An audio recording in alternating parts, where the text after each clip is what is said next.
the number one podcast in the world for growing your insurance business. I'ma do whatever it takes, getting it done any means, get rid of these snakes. Now I'm up on my stakes, going all in like get rid of these breaks. Now I ain't never gonna break, double my pace till I go down one of the greats. One of the greats, whatever it takes, whatever it takes. Can't believe I'm doing this. We're having fun, so that's all. We like the life.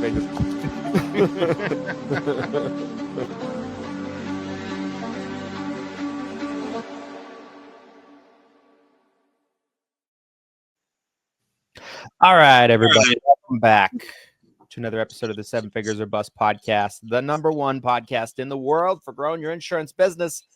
This is episode 161. I'm Christian Brindle, joined with Glenn Shelton as always, and we have an awesome show lined up for you guys today on a Tuesday. Good morning, sir. Good morning. Good morning. You know, there's some stuff I wanted to kind of start the show with today a little bit. How's audio on your end before we get too deep? Your audio's good. How's my audio, sir? It's good. It's good. But I hear myself echoing, I think, on your end or something, like just a slight bit. I'll see if I can fix that. Why don't you get things kicked off for us? Yeah, so I wanted to kind of start today's show off by talking about a situation that I found super fascinating. Early on in my entrepreneurial journey, career, whatever you want to call it, I was super invested in kind of listening to anybody that I could when it comes to anybody that could provide me some value, help me learn something. I listened to a lot of YouTube videos and podcasts and things like that. Not to say that I don't do that now, but I'm probably a bit more selective than I used to be. And one person that I used to listen to his content to quite a bit. And I always kind of looked at him as a pretty savvy marketer, right? A pretty genius marketer, if you think about it, was Tai Lopez. And the situation that kind of has transpired, and we'll kind of talk about it for those of you that don't know what we're talking about. We will get into the main topic, I assure you, but this was something I did want to kind of start the show off talking about a little bit because I found it super fascinating. So for those of you that don't know, Tai Lopez is a guy that's created a lot of businesses over the years, kind of became notoriously infamous for his online ads, I would say circa 2015 to 2017 type of thing.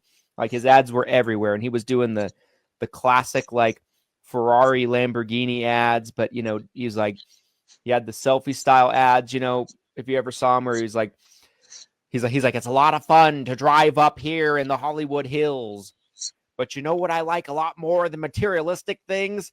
Knowledge. Let me see. I got to find the ad, actually. We should just play it. I remember my first time ever seeing or hearing about Tai Lopez. It was the books with the cars. It was that whole. Yeah. That sounds like exactly what I'm talking about.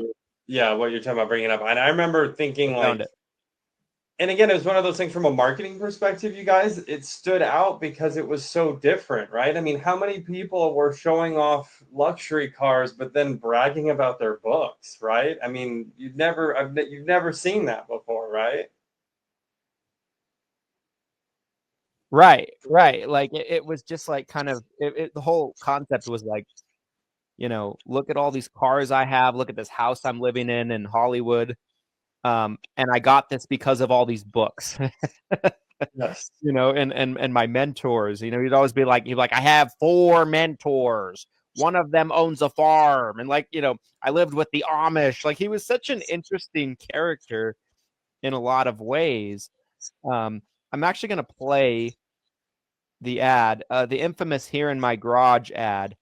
It was probably viewed through paid ads God knows how many times.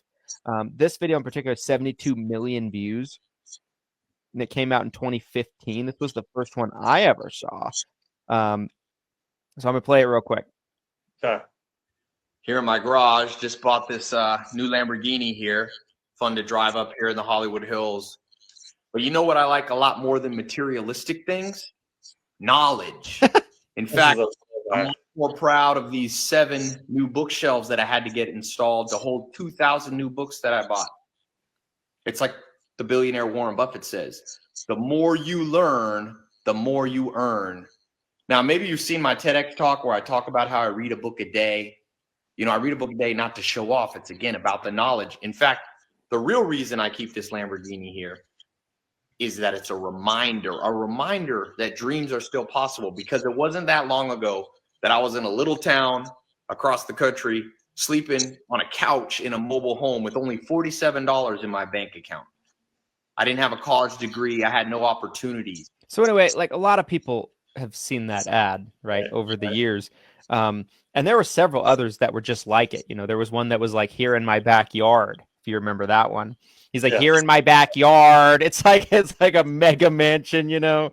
So anyway, the koi fish pond in the living room. Yeah. I mean, I could pretty much draw the house for you at this point, bro. I'm about to go to a party. You remember that one? Yeah. Was that the one on the private jet? The one I'm thinking of, he's in the backyard by the pool, and he's like, I'm about to go to a party. There's gonna be a bunch of celebrities there. Yeah. Just there, like there was another one where he's on a private jet with a bunch of girls, like 6 girls, and he's like flying private better than flying commercial, and like there's all these girls. They're like, yeah, Ty, yeah. Anyway, so there was a bunch of. So anyway, why am I talking about Ty Lopez, right, on today's show? Well, there was some news that broke in the past couple of days that essentially he and his business partner, Alex, and if you don't know Alex has kind of been his partner in crime all along. He's kind of looked at as like a digital marketing guru, right? And now he's kind of moved into the AI space. He allegedly he built an AI company and already sold it for like $250 million, $300 million, something like that. And you see Alex's ads on Facebook all the time. I don't know if it's just me, but for his AI courses and tools and everything like that. So anyway, well, I guess like a bombshell news story comes down that the SEC, the Securities and Exchange Commissions, is pursuing Ty and Alex for running like $115 million Ponzi scheme, where there was a business back in 2019, 2020. That's when I heard about it, where they were going up and buying bankrupted brands like Radio Shack, Pier 1, multitude of different brands. And the whole idea was they were going to take them online, sell them their products e-commerce style, move away from the retail locations and revive these companies. And so the whole story is wild when you really dig in and read the details of it, because you know, allegedly, and not allegedly, like this is public information. You can see the ads that Ty was running about this. It's not allegedly, that they were kind of guaranteeing 20% returns if you invested, which is a huge red flag right there.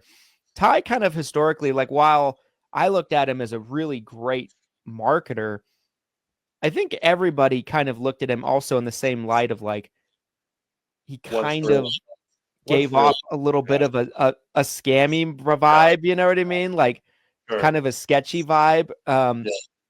And people were always from the jump extremely skeptical of Ty and his ads and everything like that. And so, you know, guaranteeing 20% return with these revived brands, ultra risky type of business idea. Ultra risky. It could work, but ultra risky, right? These are businesses that already failed, already were bankrupt, trying to like revive them in a new business model. So anyway, you know, supposedly they just kind of threw their hands up in the air, said the business was done, allegedly, but they still continue to collect investor money. Oh, they still kept taking the money.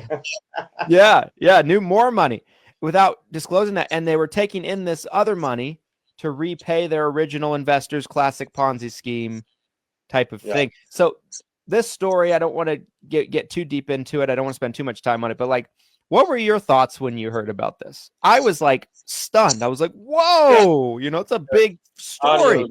Your audio's lagging a tiny bit. I first heard about this through we kind of hijacked a meeting yesterday, you guys talking about this story because we were so kind of enthralled. I saw this through Russell Brunson's content when he basically goes out on a limb and he shares a video talking about how, Ty must have gotten confused and, I'm not exactly sure what happened here, but I'm sure Ty's scared and cold and lonely. Honestly, this really circles back to some of the messaging we talked about on yesterday's episode, where we're talking about how, people are seeing things online. They're grabbing what they're seeing. They're taking it as gospel truth and they're running with it. And Ty Lopez was, a more predominant figure, right? Totally. Yeah. So there's more of a reason why, as an individual, as a consumer, as an investor, where if you see Ty Lopez and you know how big his audience is, you might think, okay, like, this is legit. But for whatever reason, you guys are looking at, Agent Joe in North Carolina who's not going to sell any policies this year, and they say something, and you guys are giving them the same credibility that someone like Ty Lopez would have. So it's kind of a story of caution, I guess, is kind of the way I interpret this. Is be careful of who you're working with and who you're investing in. A 20% guaranteed return. I don't know how this isn't a Ponzi scheme, despite what Russell Brunson's message was with his video. Russell Brunson's message, I watched it. I'd love to comment on it. By the way, your mic is, I don't know if it's coming through your mic or your computer audio. It's just very muffled sound on my end. But I wanted to comment on Russell Brunson's video because Russell Brunson, right, founder of ClickFunnels, a lot of people know Russell Brunson. Is that better? So much better. Okay, that's I've been trying to fix. Okay, we fixed it, guys. Okay, it sounded like you were 300 feet below the surface, in a submarine. Hey, I'm broadcasting for the show today. Hey, record. Oh my gosh. So anyway, Russell Brunson's video, right, comes out, defends Ty, and like a lot of entrepreneurial, like, online guys came out and defended Ty. Like Brad Lee came out and defended Ty. Brad Lee basically said from the video clip I saw that the investors should have done their due diligence. And I'm like, you got scammed, that's on you, bro. Yeah. And I mean, maybe to an extent, like, would I have invested with Ty Lopez before all this? No, I probably would not have. But like, that's tough statement to make, in my opinion. But Russell Brunson didn't say that exactly, but he kind of took the same thing. He's like, kind of positioned it like Ty was a victim, like, oh, poor Ty, poor Ty. Patrick Bet-David said, he's like, oh, I hope he gets through this. I hope he can grow his business. Like, he's going to be in prison potentially, bro. Like, he's not going to grow his business. PVD. Like, shout out to PVD. Brother, man. Like, what do you like? And I get it. All these guys have a relationship with him personally. Like, you're put in an awkward position where you're asked to comment about something with someone that right? Like, it could happen to somebody that we know in the industry that we like a lot, have a lot of affection for. We might not want to just like throw them under the bus and watch their head get run over by the tire. I get that, but like, Russell Brunson's message was like, I can only imagine the sleepless nights he had and the stress. Oh, poor little guy. And I'm like, what about the investors? What about the people that lost over $100 million, like, in investor funds? I've just that to me, it rubbed me the wrong way. It's just like, so I another part of this story too that I find fascinating is that like the model that he was trying to roll out to me speaks to the power of branding. Because when you look at the idea behind it, taking something like Radio Shack as an example, right? I mean, Radio Shack doesn't exist anymore physically, but if I put that R logo on the screen right now and I was like, hey, tell me what this is, so many of you would still be able to say, hey, that's Radio Shack. I know what that company is. I know what they do. And so understanding the value of a brand, it doesn't sound like the business actually translated into what Ty had positioned it to be, but it still speaks to the value of a brand. Even if the business behind the brand fails, the brand still has value. I mean, Trump, love him or hate him, he has talked so much about how the value of his name as a brand. And again, whether you like him or hate him, there is definitely a dollar amount value that you could attach to just the Trump name itself, right? Totally.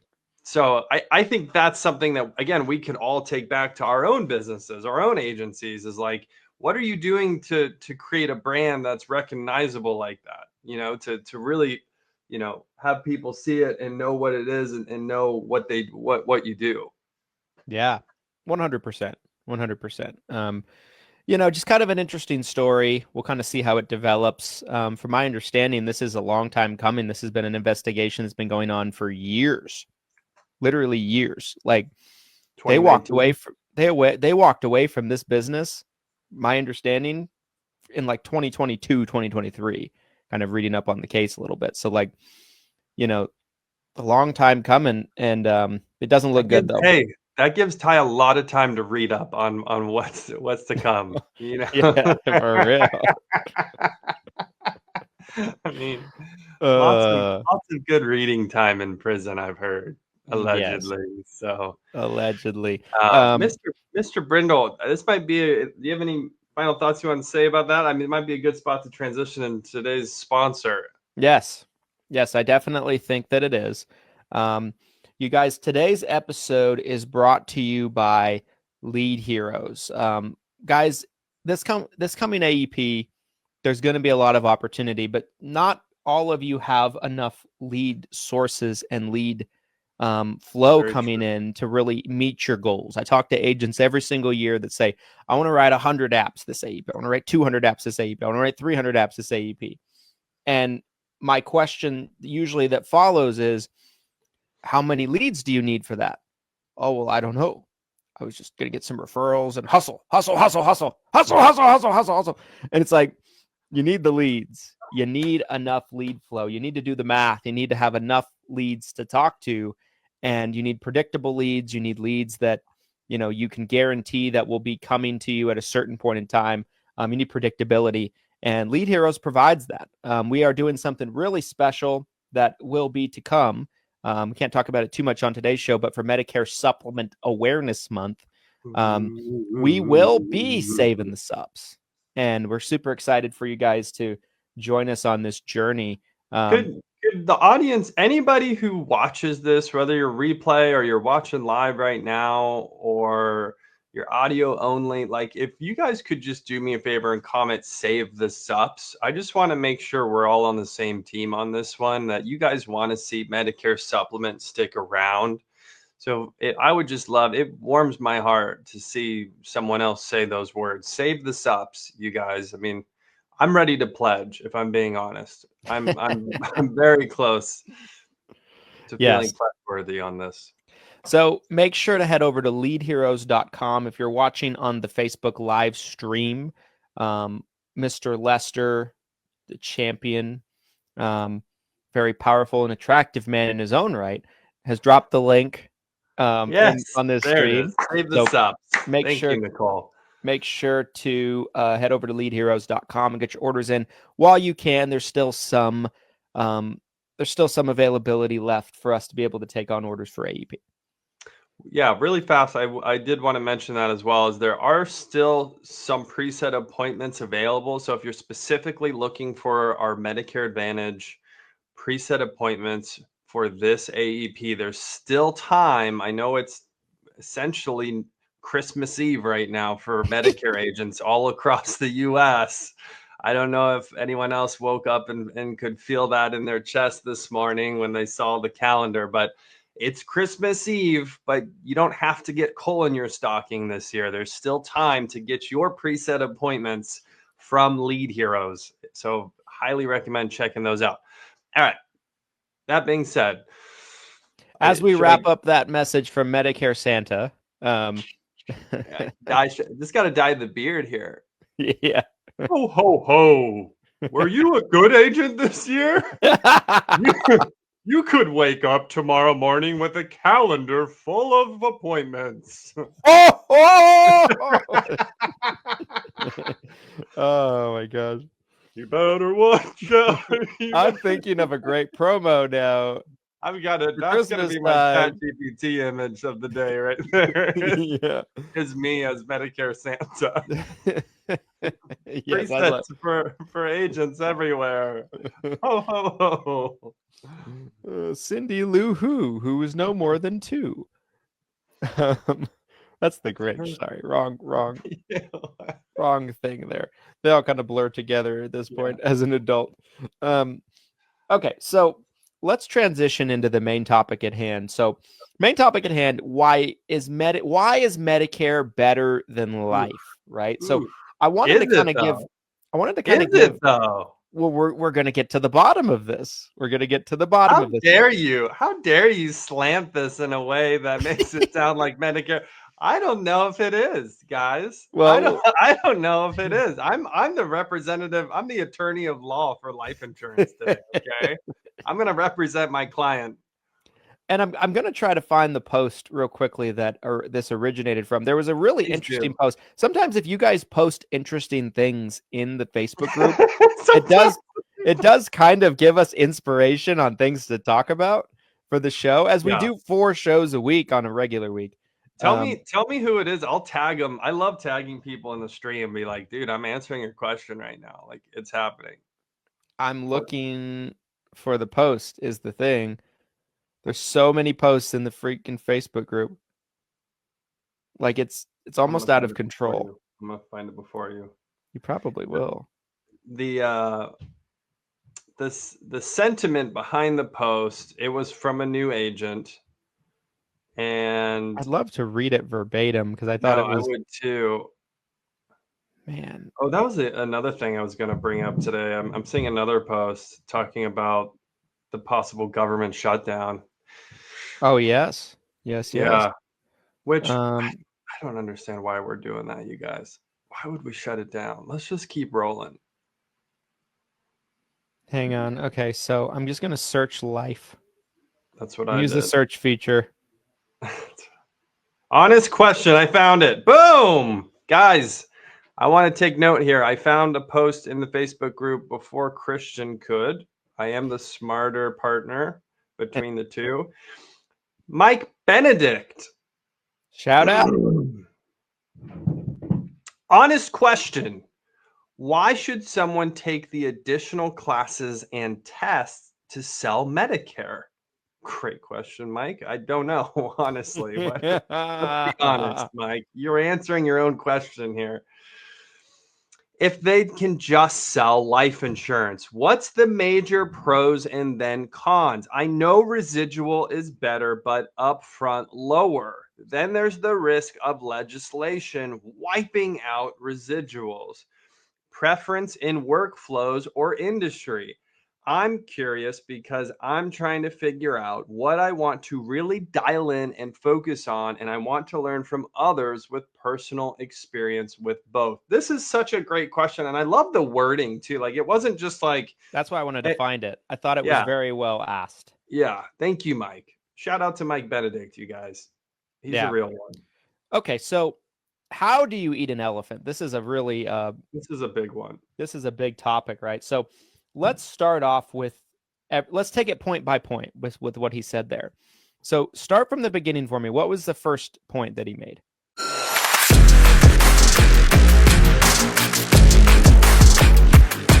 This episode of the 7 Figures or Bust podcast is brought to you by the 7-Figure University.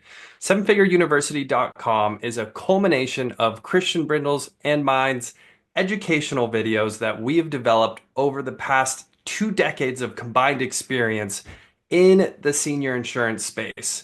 There's more than 250 videos, hundreds of hours of content that can help you become a top producer or a top producing agency in the senior insurance space.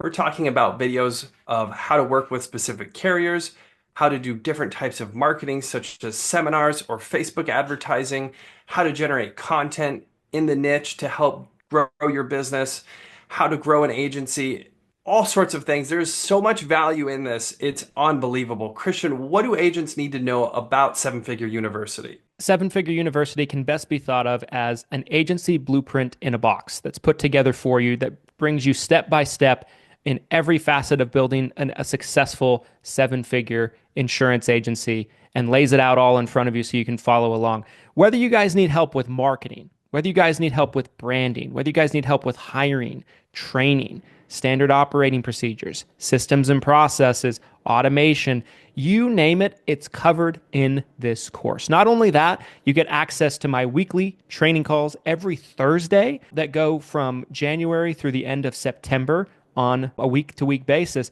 And you can attend those live and ask questions live. And then, of course, the recordings are put into the university afterward if you can't attend it and make the live training. So there's just so much value. It's the gift that keeps on giving, and it's a great investment into your business to kind of keep you up to date on what's going on, but also kind of point you in the right direction in various things that you're struggling with. Some of the best training you'll be able to find, you guys, in one spot for one price. Go to 7figureuniversity.com and learn more. Let's get back to the show.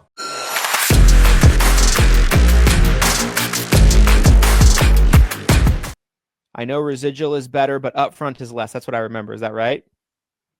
No, the first one's really about the additional classes and tests, which he doesn't say certs, but that's what I'm assuming is like he's referencing, AHIP, carrier certs. Like why, like there are so many more hoops you have to jump just to sell Medicare Advantage, right? Or Part D. So absolutely. That's the first thing we need to discuss here. So I don't know if there's too much to really get into with that in particular. Like, it is what it is, right? You have AHIP to take, you have certs to take for each carrier on the Medicare Advantage side that you want to sell for. And if we're scoring points, though, life insurance wins on this one. Okay, because let's do a tally. You can ramp up to sell. I went from getting my license to selling life insurance in like less than 10 days. You have probably like a week. You have LIMRA with life insurance, but not even close to the same difficulty. All right, we'll do it. We'll do this. We'll do a tally for life. Okay. We'll give that. I'll give that one. We to the never tally like that. Life insurance. I do that all the time to my wife. I'm like, that's another one for me. When I'm right about something, I'll go, and she gets so triggered. She gets so upset. I'm dying. Okay, living with me is not easy, my friend. Living with me is a chore. I know. Okay, so that is a point for life insurance, right? I'll concede it. I won't even argue it because it's true. Thank you. Yeah. Thank you. I'm winning. I love this. But all the rest of them I will win. It'll be a clean sweep from here. It'll be a gentleman's sweep. Whoa, easy there. Okay, so major pros and cons. Now, residual. Here's another one. Now, here's my argument for life insurance on this one. Before you go, there is an argument to be made here. There is an argument to be made here. Okay. Listen. If you are brand new to the industry and you don't have savings, you don't have income, and you are trying to support your family, you're trying to live on your commissions, it is very, very difficult, if not impossible at times, to generate enough revenue upfront with Medicare versus if you did the same activity with life insurance, those upfront commissions would probably be enough where you'd be fine. You could transition just like I did. Just like I did. Here's my question, my follow-up question. Let's take final expense as an example, right? Yes. What do you think the average premium is going to be on final expense? It's What do you think? about 600 AP. Yeah, that's exactly what I was thinking, right? So 600, let's say you're at 120%, right? Or something like that. Yeah, that's roughly, street. So you're probably, I'm trying to do the napkin math in my head. What is that? 720, 800 premium commission? Then you'll get 9 months advance. So, I mean, for the sake of argument, let's say you get $600 fronted to you per app. Guess how much a true up is right now?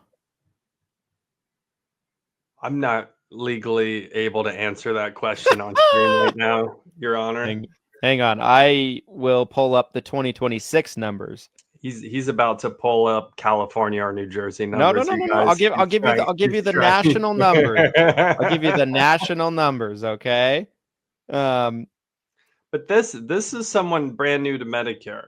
So this is a bit of a different ball game compared to being able to market to anyone 50 to 80, right? Sure, but okay, we're right now we're just talking about commission, right? So 694 is the 2026 true up nationally, not even taking into consideration if you're in California or New Jersey, it stretches up to 864. But nationally, it's greater. So I would argue, and let's say that's tough. I would argue that you could even, there's going to be a moving target essentially, right? For final expense, going to depend on the premium. Some deals are going to be greater, some deals are going to be less. I would argue though that it'll average out to exactly what you said. So I would say it's probably a tie. Well, retention first year commission. And I hate to make bad of my client here, but retention's going to be lower for an FE agent. Absolutely. What do you think average retention is going to be? It's going to probably be at least 10% worse, if not more, than if you sold 10 Medicare clients T65 and then you sold 10 final expense policies and you're a really solid agent, you really know what you're doing, you're still probably going to lose close to 20% of your versus Medicare, you might only lose 1 out of 10. And if you're smart, you won't lose any, really. I would feel comfortable giving that to Medicare, in my opinion, because retention is better. You lick your finger, okay? I know. So now we're tied. What a piece. Okay. So it used to be the argument with final expense that you could make more the first year. I don't even think that's accurate anymore. So when I got in the industry, I feel like the true up was like $300. 10 years ago? No, it was never that low. Years ago? It was never that low. But $400? What was it? What was a true up a decade ago? Yeah, it was like in the 400s. So that was the thing is, I was selling, I got recruited in to sell mortgage protection, which mortgage protection premiums are about double. And the commission's less.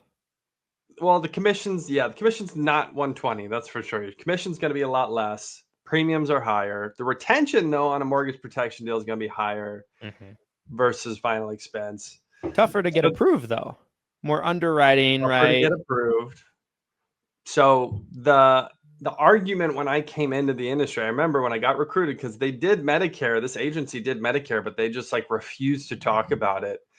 But I remember them telling me like, "Oh, you're only going to make like $300 a deal, but if you go and spend the same time selling mortgage protection, you're going to make like $600, $700, $800, $900." So I do think the industry's changed a bit. It's really hard to position a final expense policy at 600 AP versus that T60 because that T65 client is just gold.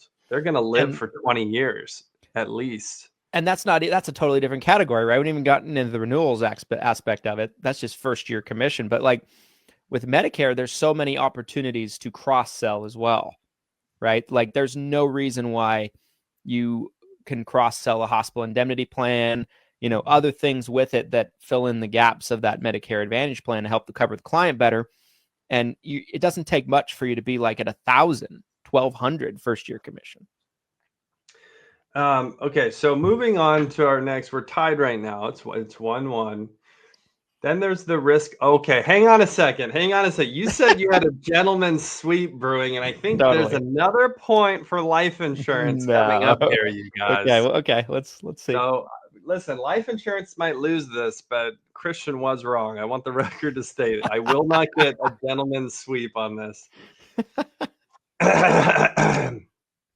Then there's the risk of legislation wiping out residuals.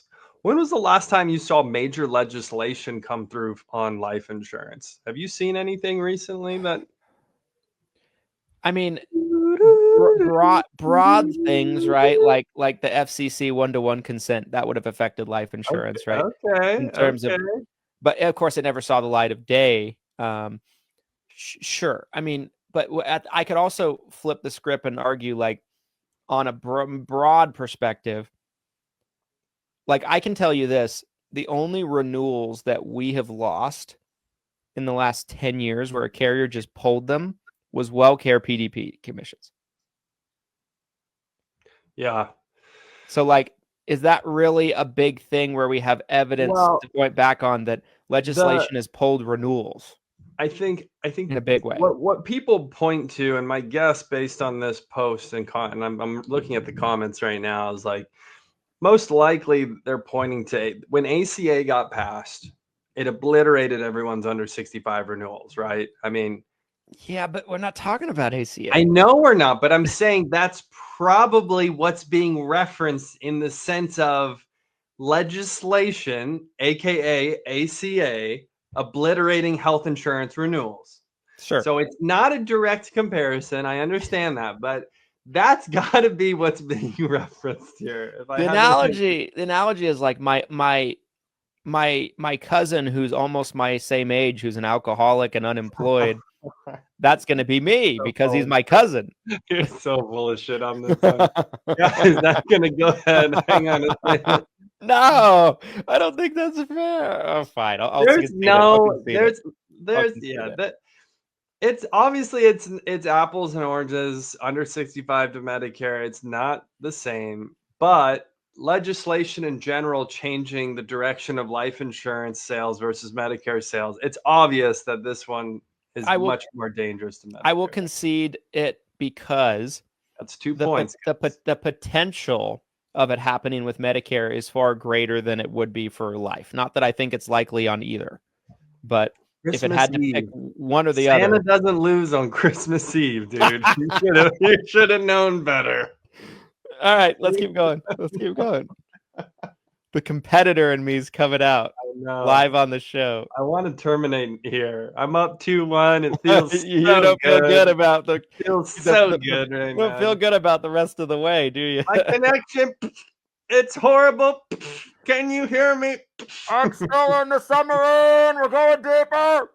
We're going deeper in the submarine. 400 feet below the surface. Okay.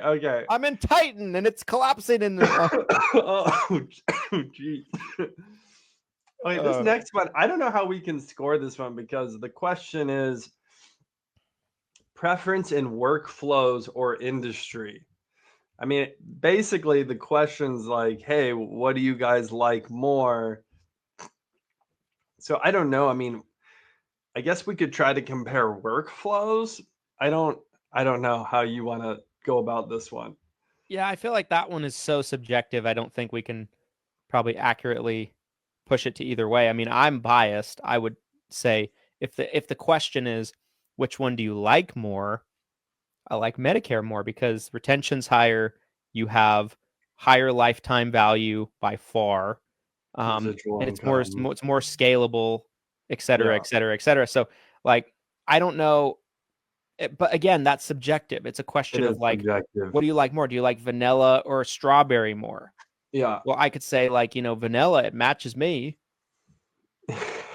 Vanilla ice over here. Vanilla ice, right? This one's tough because I mean, I've seen people who are incredible producers in one and they can't seem to translate into the other, even though they've tried. And so they've just, their personality and the way they operate works really well in one industry versus the other. So this is really more about personal preference and being self-aware. And just being self-aware, like what makes sense for you as an agent? What do you work well with? I've seen it where a life agent fails and they really can't get like they just don't have much success at all selling life, but then all of a sudden they get in Medicare and they do really well. I don't know if I've seen as much go the other direction because I think Medicare is a little bit of an easier sale because it's something that everyone has versus life. You really have to sell them on it because it's not something that's required, right? You don't have to have it. But yeah, that's really personal preference. Okay, so yeah, I mean, according to the post, the next part is I'm curious because I'm trying to figure out what I want to dial in and focus on, and I want to learn from others. So technically, I feel like renewals we're was at mentioned. I feel like renewals was mentioned and we just glossed over it. Renewals. Renewals is mentioned. I see what you tried to do there. There's something about renewal. I don't know what that means, but that's clearly, don't even need to talk about it, a point for Medicare. Something about renewals. I don't know. I mean, here's the way I would kind of make my argument for it. I kind of talked about it already, but again, Medicare is something that people need, not something that is a luxury. And a lot of people look at life insurance as a luxury, right? Something that doesn't affect them on a day-to-day basis if they don't have it. It affects them potentially someday. If something unforeseen happens to them, it affects their family, but it's not something that they can feel on a day-to-day basis like they can't fill a prescription, right? Or something like that. Like Medicare is incredibly necessary. You get penalized for not having it at the right times. So from that standpoint, Medicare is more of a needs-based sale. That's why there's so many bad salespeople that can make it in Medicare. You can't be a bad salesperson and make it in life. So I would say it's the easier product to sell. The thing, I mean, and the other piece of this that comes through with this post, when you're a brand new agent, even though I think if we really sat here and went point for point, right? We really go through life and Medicare, final expense versus Medicare. I think Medicare is going to probably win that point by point battle 9 out of 10 times. There's going to be certain instances where it's nice to be in life. There might be times where you do get paid a little bit more upfront. There might be times where as a new agent, it's so much easier to start. I mean, that's one of the things that I think is really attractive to life insurance over Medicare is you can come in, get contracted, get licensed, right? And all you really need to understand is how to quote. Like, hey, Mrs. Jones, your funeral is like 20 grand, roughly. This is what 20 grand in coverage would be. That's it, right? Like there's no doctors or networks or part A, B, C, D or a supplement versus an advantage plan versus, how does this look differently across state lines? Like there's a simplicity to it that I think is really attractive to new agents. But once you're established and you understand what you're doing, especially if you're looking at the true up market, the turning 65 market, hard to beat Medicare. I have said for a long time now that life insurance, final expense in particular, is an easier product to learn, a harder product to sell, and Medicare is a harder product to learn, but an easier product to sell. Yeah. And so certainly I think you can make the argument they both have their pros and cons. I'm particular to Medicare, so I would say Medicare, I think it's more scalable. I think it's got better retention. It's got long-term income potentials. It's something that people need. So all the way around. So that's, to me, to answer the original question of why is it worth the extra tests, the extra certifications. I mean, What have we said about life agents for years on our stream? Oh no! You don't need to be a hamster. No! Wait, here's the water bottle. When you're a life agent, you're a hamster, right? You're running on the wheel.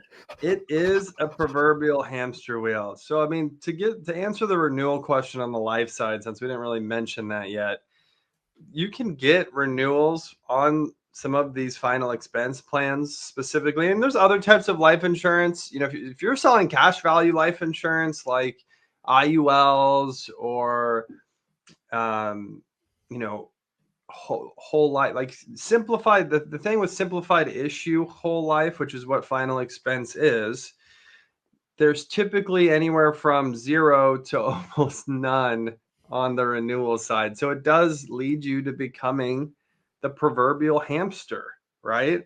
I mean, you're stuck on this hamster wheel of, if you're not consistently selling, you don't have an income, you know. The ability in the Medicare space, we've talked about this quite a bit too. The ability in the Medicare space to buy a book of business and have that cash flowing asset get turned on. You know, if you buy a book of business in the life space, you're really just buying leads, in my opinion, right? Like it's people that you can work with because you're the agency, or that you're the agent on record now for those policies. But it's not like you're taking over a cash flowing asset in the same way. You know, it's probably, if I had to guess percentage wise, you're probably looking at 10 times less on the renewals. It's literally like, it's probably somewhere between 5 to 10 times less, depending on what type of life insurance you're selling. And there's a lot of policies that don't have any. That's literally a 0% renewal, which can be really shitty. If you're trying to get renewals, you probably don't want to sell a lot of life insurance. Yeah. I think that probably puts us in a good spot to move into final thoughts. I think we covered it pretty well. I feel good about it. I tagged you, Mike. Mike, we appreciate you. Good questions. Guys, keep the good questions coming. We love it. You might get them covered on the show. You might become famous. You might become famous on the Seven Figures or Bust podcast. You never know. I mean, the reality is, right? Like every single pod we do will get viewed oftentimes by thousands of agents across all the platforms. So it's a real thing. So my final thoughts, guys, is, you know, it's a fun exercise to be like, okay, which one's going to win? You know, it's fun. It's fun to kind of, you know, go point for point about it.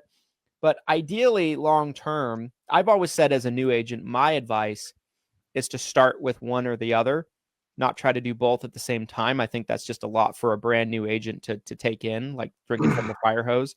But I do think it's good to start with one or the other, but with a long-term expectation. Long-term, depending on your learning curve, could be 6 months, could be 12 months, could be 2 years. But with the long-term expectation that you start doing both, you incorporate both, because they go together really well, kind of like peanut butter and jelly. The PB&J, peanut butter and jealous. You're not going to be jealous of anyone because you're selling both, right? And so I like, my advice to an agent would be pick one, start with that one and kind of go from there, with the expectation that you're going to add the other one. So that's my final thoughts on episode 161. Yeah, another part of Mike's question that I really loved is that he intentionally was planning on picking one and to focus on one to start with. You know, there are a lot of agents. It's not a majority. It's definitely a smaller percentage of agents who figured out how to do both, like Christian's saying. But if you're trying to do both and become an expert in both right out the gate, it's probably going to slow you down. I definitely recommend picking a lane to start. And then if you want to learn the other product, add it in after a certain amount of time, 9 months, 2 years, whatever it is, you know, based on your comfort level. So my final thoughts on episode 161, you guys. Everything Senior Insurance is actually opening up to investors, and we're guaranteeing everyone a 30% return on your money. So go ahead. I'm going to drop my Venmo in the comments. Venmo, it's a minimum of $20,000 per share. Oh, man. Shout out to Ty Lopez. We appreciate you, bro. No, my final thoughts, you guys. I know it's Christmas Eve today, and we have AEP starting tomorrow. Although you can't technically write those apps until the 15th, you can start talking to all of your clients tomorrow about the changes that are coming. So I know that essentially, if you have a book of business, it really does start tomorrow. If you have clients to reach out to. So that being said, I hope everyone has a fantastic AEP. I hope that you have everything that you need to have a great AEP. And if you don't, we mentioned Lead Heroes earlier on the stream. Head over to leadheroes.com or give us a call today. We'd love to help you out. If you don't feel like you have enough prospects in your pipeline, if you'd love to learn more about preset appointments that are compliant and exclusive to you, that you can work this AEP, there's still time. And yes, I concede the battle today to Christian into Medicare. I do think if you're looking at trying to build a long-term business, Medicare is going to most likely be the best thing to get into versus life insurance, with an asterisk of, there is some subjectiveness to your personal preference. I know some people who have built massive businesses in the life space, and I know some really successful life agents who it didn't really work out for them to get into Medicare or the health space. So there's a little asterisk there where you need to kind of figure this out for yourself. But if I had to pick today, gun to my head, I'm definitely picking Medicare every single time. Yep. All right, guys, appreciate you watching all the way to the end, episode 161. Do us a favor, no matter what platform you're watching on, give us a like, comment, subscribe, 5-star review, anything else in between that the platform of your choice will allow you to do. And definitely please make sure to tune in for future episodes. We'll be back tomorrow is the plan. And here's to your massive success. Happy October. And we'll see you on the next one. Thanks, everybody. Save those subs.